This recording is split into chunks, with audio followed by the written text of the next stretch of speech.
At a point, as an interior designer, Okay. you have to reason, think as the husband, as the wife, as the children. Like, what would they like? How would the master want to feel in his room? Oh, wait. Are you married? No, I'm not married for now. Yes, Oh, for now I'm now. not married. Okay. Was there at a point where you knew that, this thing built me, man? Like, oh, I did well. Yeah. I used to tell myself, everything in this life is to build you because this life have been designed to build. I like the spirit of growth. Like, if there is anything, I love the spirit of growth. Hello, everyone. Welcome to another episode with Realistic Project.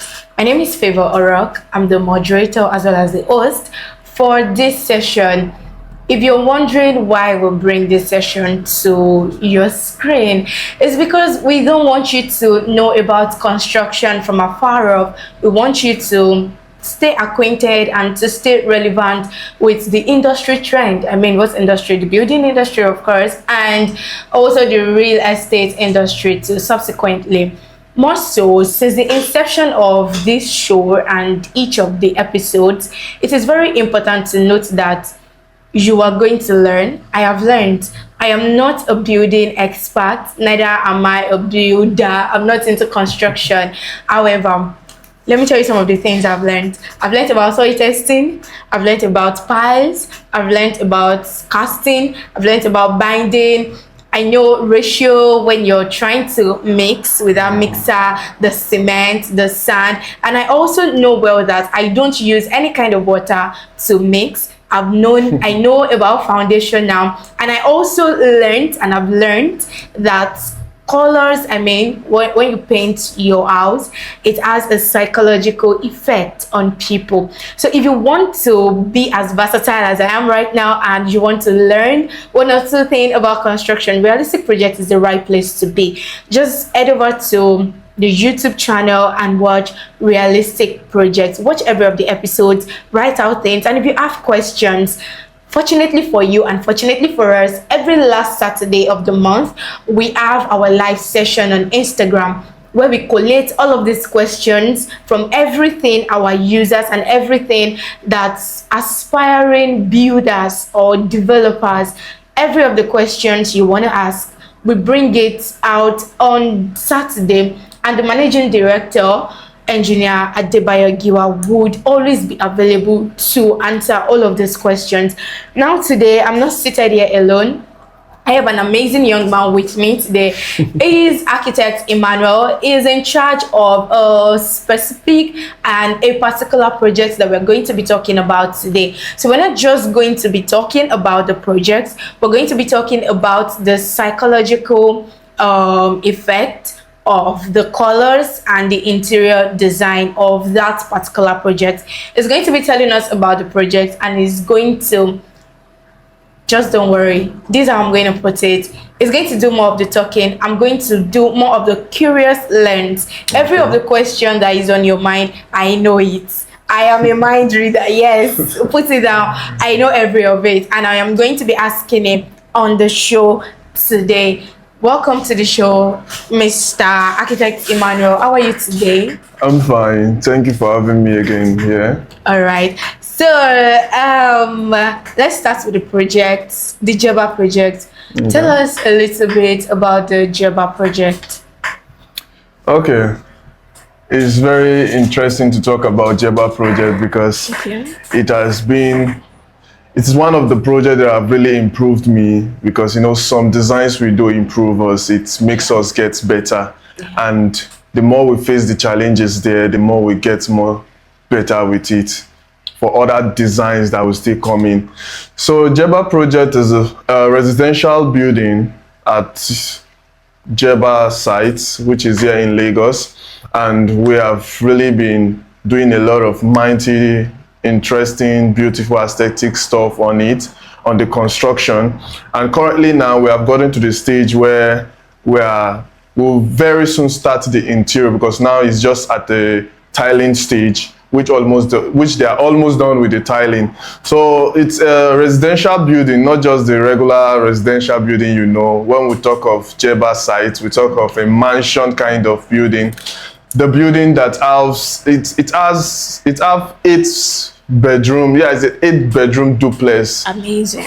Together with the study room, it has the gym in it with a very spacious open terrace. Did you just say gym? Yeah, it has gym in it also. Okay, that sounds like my dream. Wow. Yeah, there's a lot. It's very spacious. It's not like when you walk into your walk-in closet and there is a lot of space to place a lot of stuff. I hope my future husband is watching this right now. To place your luxury stuffs there. We also, funny enough, it has the master bedroom separate. Also have the madam's bedroom. So something like that you get. Okay. So it's a very big project. So there's a library there too? Yeah, it has a library. We call it the study room. You understand? Okay. Which is also the library. I think there is one space like that. It's just like the children's study room. Probably it will be grandchildren or stuff like that, because I believe the owner of the site, which is the client, is by now would have grandchildren. I don't know, but it's just a very interesting, nice project. Okay, talking about design psychology, psychology has to do with the thing of the mind. Okay. And then the effect it has on reality. Yeah, true. So it feels like you're building a fantasy into reality. Not just fantasy per se, just something that your mind, like an imagery, like a vision that you're birthing out. Now, when we talk about interior design, what should be the first thing I should think of? Interior design. Okay, when we talk about interior design, the first thing that should come to our mind is the finishing, the finishes of the building. Okay. And like the final result. There's a saying that says that people say they don't appreciate the effort, but they appreciate the results. They celebrate the results, something like that. Yeah. So at that interior, when we hear of interior, just know that it has gotten to the point where we have to celebrate the efforts of the result. Time to celebrate the results. Okay. And acknowledge the effort. You understand? Yeah. So interior is just the final results. So do you mean to say there is interior design and there is exterior design?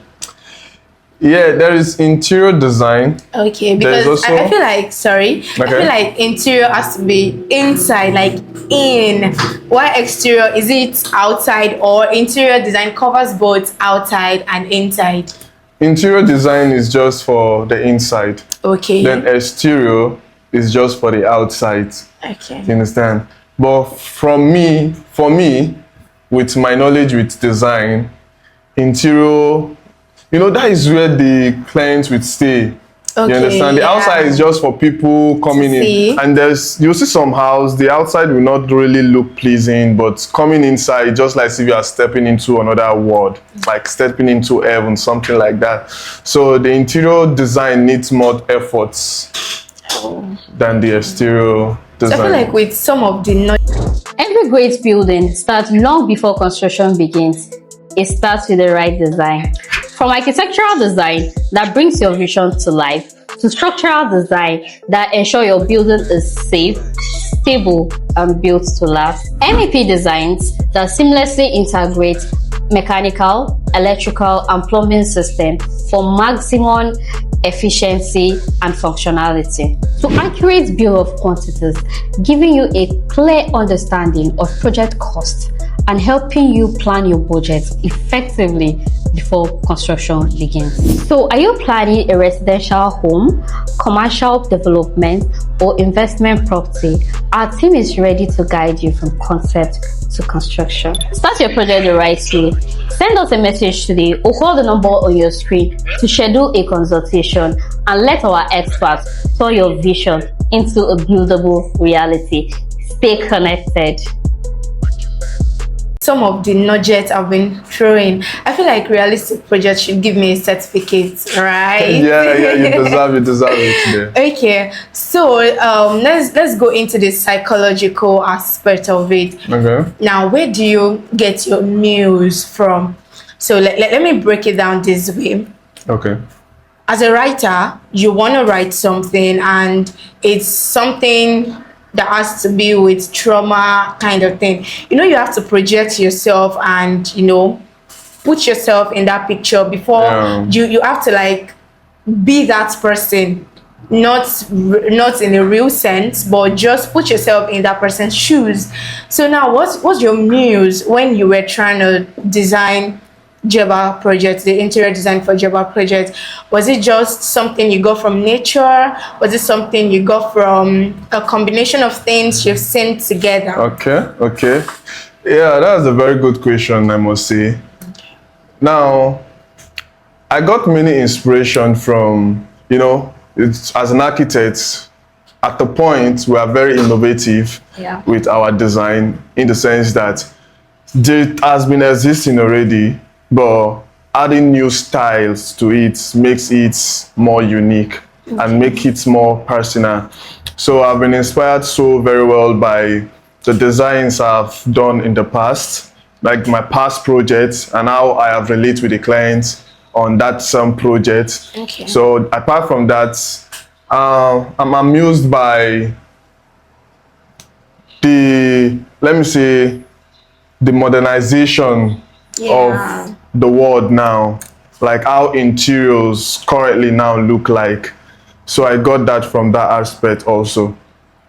Now, talking about coloring ideas, how were you able to project the coloring for each section?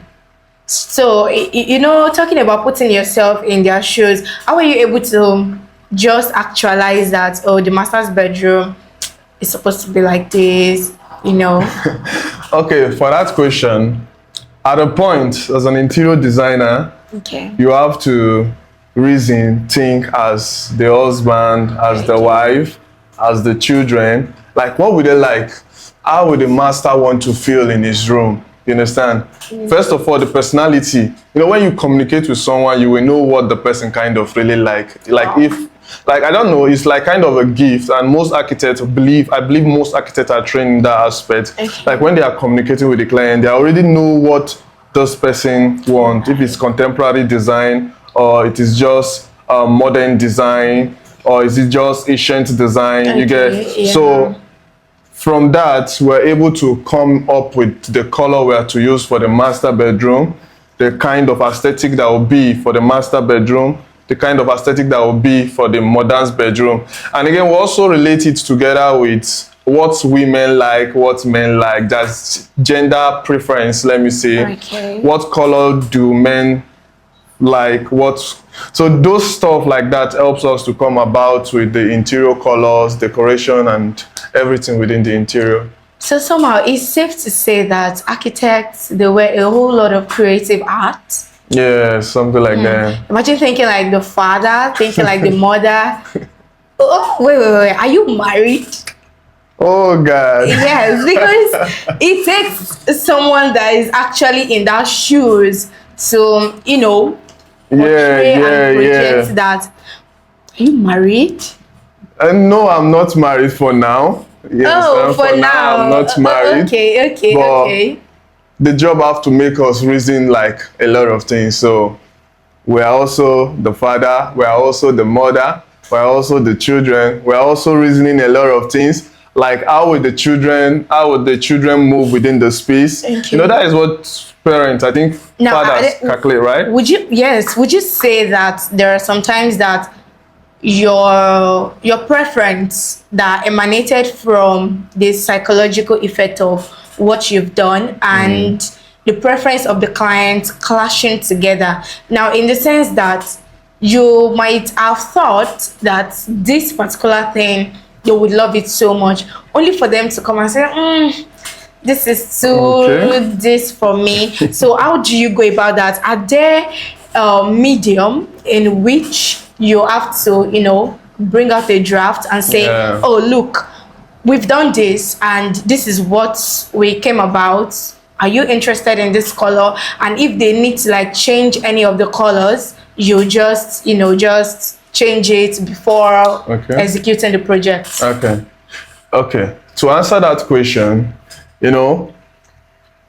we cannot 100% know what the clients want. Okay. So because of that, there is something we call the mood board palette. Let me just put it like that, the mood board palette.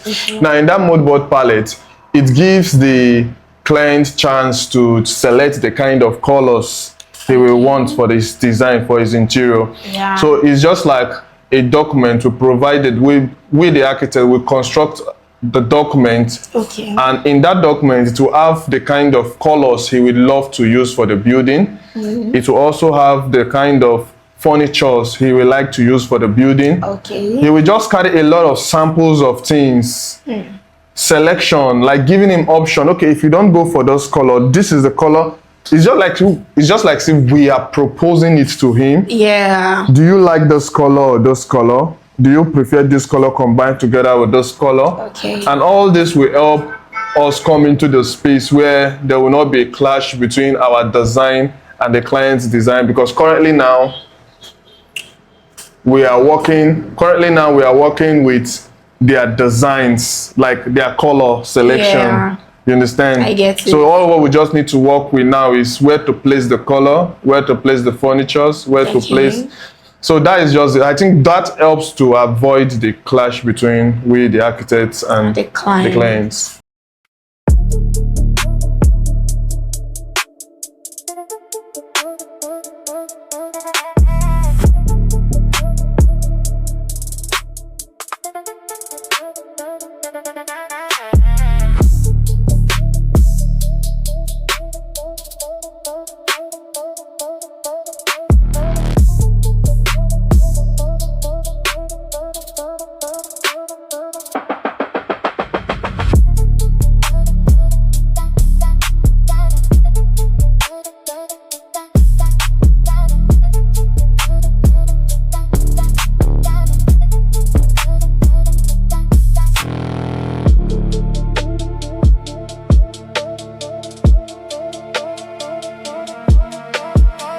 So welcome back from that short break. I mean, that's the Jebba Project, and you see how amazing the views look like. So, and yet again, the architect on our show today, he mentioned that you have to, put yourself in different shoes as an architect before you achieve a lot of things. And there's something he called the mood board.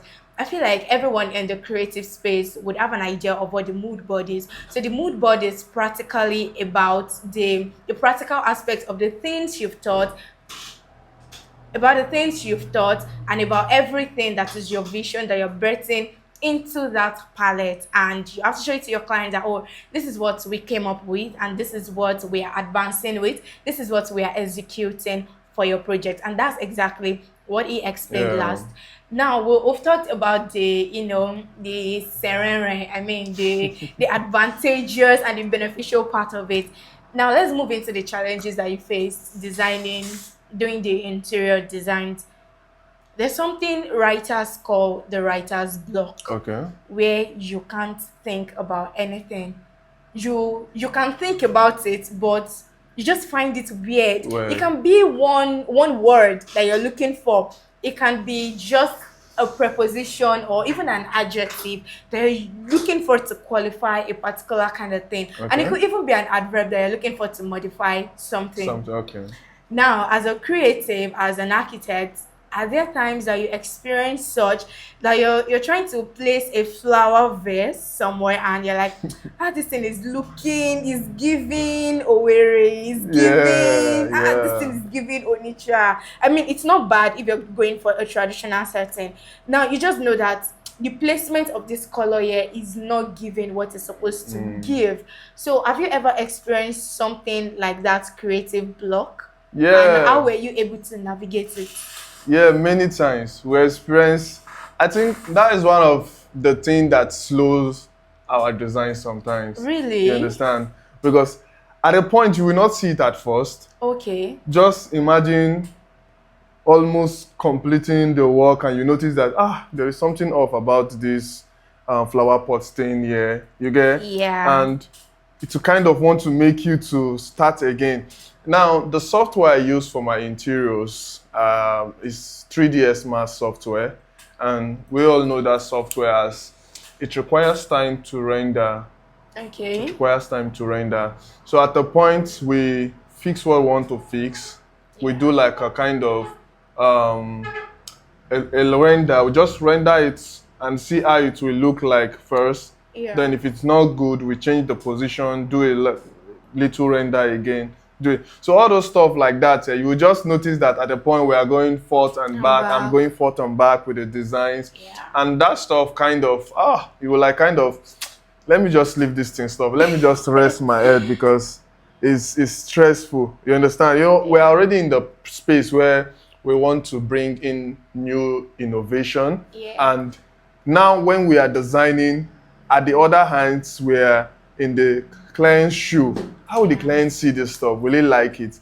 And at the point again, after designing, you know, we kind of show your other your colleague, my colleague. I have to show my colleague, or if possible, show maybe just an architect also to get his own point of view about the design. Yeah. And before you know, the architect might just say, okay, something like this is off about the design. And that is when you yourself will not get to see that, oh yes, it's true, that something is off. So stuff like that just kind of make us go forth and back. Very tiring sometimes, but it's been good. And the truth of it is the end result qualifies everything. The end result satisfies everything, if I may say. Yeah. So after when you do, you know, just like a pregnant woman, hope I'm not talking much, but just like a pregnant woman, after the 9 months of labor and stuff, after giving birth, you just forget the 9 months. So that is just how it is. It's very interesting. And it's something that we interiors architect, exterior architect in general face. You understand, while designing. Okay. So now let's narrow it down to the Jebba project. When you were designing the interior design for the Jebba project, were there some of the challenges that you faced aside from this creative block? Was there any other kind of challenge? Yeah, we kind of face, you know, network challenges. Yeah, network is part of it. Okay. 3ds Max, sometimes you have to want to download some things from the internet to place in your design. So the network is one of it. Will I say, and again, let's just say time sometimes. Or I just feel the time to beat the deadline. Yeah, to beat the deadline, stuff like that. Like you are designing and before you know the day is over and then you're like, and you have not I've not even done anything. You get. So the challenges again, the rendering, like you render, you come again, you notice that something is off, you have to start shift it. Like just like repositioning one single stuff like this will make you want to re-render it again. That is just part of the challenges. Then apart from that, there's some just other little challenges, but all that help us to become more better. You understand? The software on its own, sometimes it might just crash and it's normal. Before you know it will just go off. You understand? So you have to turn it on again, you understand, and start rendering again. So those software challenges, network challenges, and again, you have to do other stuff while doing the interior before the day is over. So those are just the challenges. I don't know. Now, you mentioned something about you getting better. So during the course of the Jebba project, I'm a preacher of whatever I do, I need to see progress. Yeah. And what I mean by progress is not just the physical progress, even my self-development. So during the course of this Jebba project interior designs, was there at a point where you knew that this thing built me, man, like, oh, I did well? Yeah. Or was there a time where you figured out that the way you started picking out things was actually different from the way you started. Let me reframe it this way, that when you started the interior design, Okay. you already had a particular mindset Of what already. to do. Yes. Yeah. Now, when you were already into the designing Hmm. stage and then you were already stretching, was there ever a time like that? Yeah, there is always a time like that. The truth of it, after every design an architect design, it Yeah. makes them more better than the design they have been doing before. I used to tell myself, everything in this life is to build you, because this life have been designed to build. And again, everything gets better with time. We grow with time, the trees grow up with time, seasons come and go with time. So everything works with time. So the more we put more time in any design, just see, you might not see it, but just know that we are growing. I am growing. It's just my mentality. Yeah. Both the challenges also is there to help us grow. The difficulties is also there to help us grow. You understand? Of So that course. is just it.